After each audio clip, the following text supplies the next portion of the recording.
Selamat pagi, Prof. Ya, selamat pagi juga.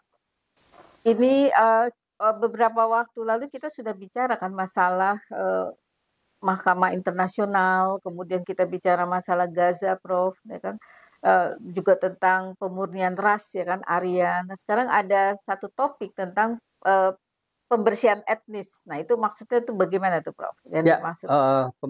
pembersihan etnik ya, Hmm. itu sebenarnya jadi masalah global Hmm. ya. Jadi itu masalah global disebut juga dengan strategik global itu karena begini. Jadi ada di PBB itu, ya setelah Perang Dunia Kedua, Hmm. kita udah sempat singgung sedikit misalnya munculnya Perang Dunia Kedua itu menimbulkan korban yang besar, terutama Hmm. sekali misalnya tentang Yahudi ya, bagaimana misalnya masyarakat Yahudi itu banyak dibunuh oleh masa Nazi Hmm. dan itu nanti menimbulkan satu masalah besar dan masalah itu sebenarnya sering dikatakan sebagai bentuk kejahatan kemanusiaan.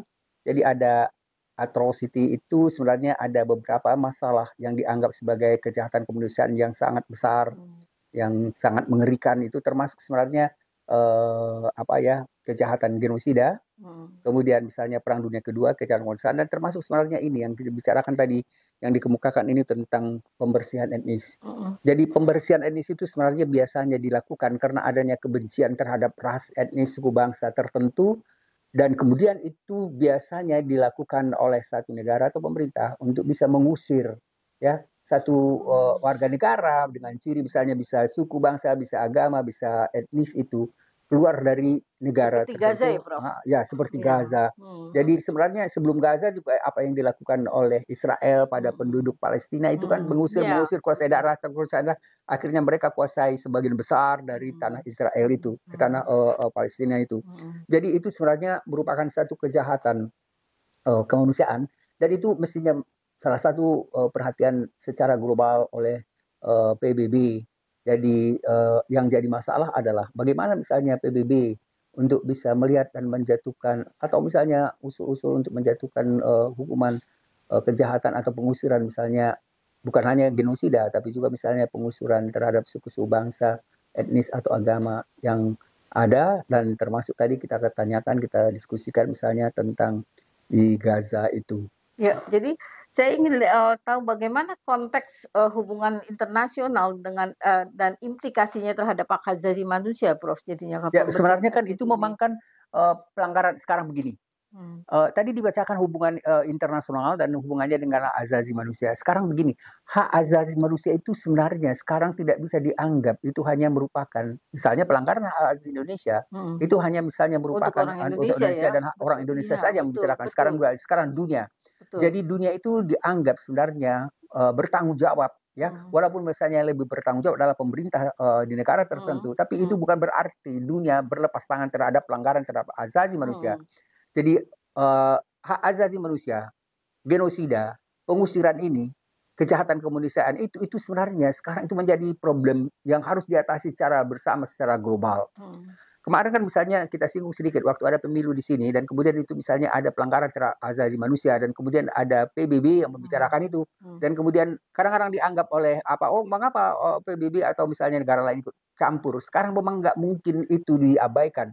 Jadi itu adalah satu kecenderungan baru dengan Hmm. permasalahan yang kita katakan asasi manusia itu adalah hak yang menjadi perhatian seluruh dunia dan walaupun misalnya memang mestinya negara atau pemerintah yang bersangkutan itu lebih mempunyai keperhatian di pertama sekali mereka mencoba untuk mengatasi itu. Tapi bukan berarti bahwa misalnya negara lain tidak boleh dan atau tidak diperkenankan untuk ikut mengatasi atau menghilangkan masalah-masalah tentang hak azazi itu. Ya, tapi sejauh mana efektivitas PBB, Prof, dalam melindungi populasi yang terkena dampak ini? Nah, itulah sebenarnya karena kan begini, itu yang kita katakan itu dan sepertinya memang tidak akan ada mungkin akhirnya ya alternatifnya misalnya dibentuk lembaga baru gitu ya. Hmm. Tapi kan tidak ada juga jaminan memang akhirnya lembaga baru itu mempunyai benar-benar misalnya tidak ada Kembali lagi lembaga. politik kepentingan ya, Prof, Akhirnya ya? itu lagi Betul ya. yang repot itu. Cuman kemungkinannya begini, Hmm. jangan ada prinsip yang seperti misalnya terjadi di PBB itu Hmm. ada misalnya 15 negara kemudian ada yang mendapat hak veto karena itu memang tidak ada kesetaraan. Betul. Ya, jadi yang sekarang ini Dan itu sebenarnya bentuk itu hegemoni hegemoni sebenarnya juga, ya? itu Betul. hegemoni. Jadi secara hegemonis Hmm. dilembagakan gitu ya. Iya, betul. Nah, sebenarnya itu yang saya coba di ini kan kalau misalnya yang sekarang ini banyak mereka mengatakan kerjasama global itu adalah semua negara baik besar atau kecil mempunyai kedudukan dan posisi yang sama, saling menghargai dan saling misalnya toleran antara satu dengan yang lain. Nah, itu yang mungkin yang perlu dihilangkan kalau ada misalnya bentuk hegemoni diikutkan di dalam lembaga-lembaga baru itu. Jadi sebenarnya sudah ada upaya yang dilakukan PBB terkait kejahatan kemanusiaan ini, Prof? Ada. Sudah Ya kan ya? misalnya kan ada pelanggaran hak asasi manusia itu atau misalnya kejahatan kemanusiaan itu yang nanti kita bisa bicarakan misalnya tentang bagaimana kejadian perang kejadian Ya di pengadilan Yugoslavia waktu itu ya, Prof, ya ya betul ya. dan kemudian ada pengadilan internasional Iya, iya, ya iya. baik misalnya pengadilan internasional yang dilakukan di Tokyo ya akibat perang dunia kedua itu atau misalnya di Nuremberg ya di Jerman ya. Dan itu sebenarnya pengadilan Nuremberg itu menarik sekali ya. Nanti kita bisa lihat bagaimana misalnya laporan dari Hannah Arendt ya tentang bagaimana pengadilan Nuremberg itu. Dan pengadilan Nuremberg itu termasuk sebenarnya pengadilan internasional pertama di dunia yang dilakukan.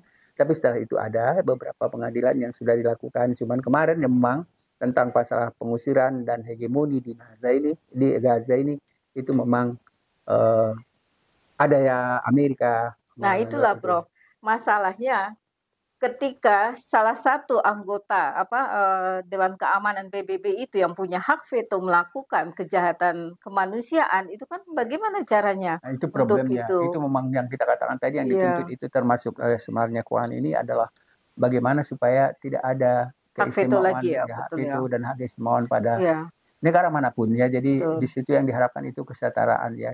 Prinsip keadilan dan kemanusiaan itu kesetaraan itu menjadi hal penting. Penting dalam ini. Baik, Prof. Terima kasih. Sama-sama.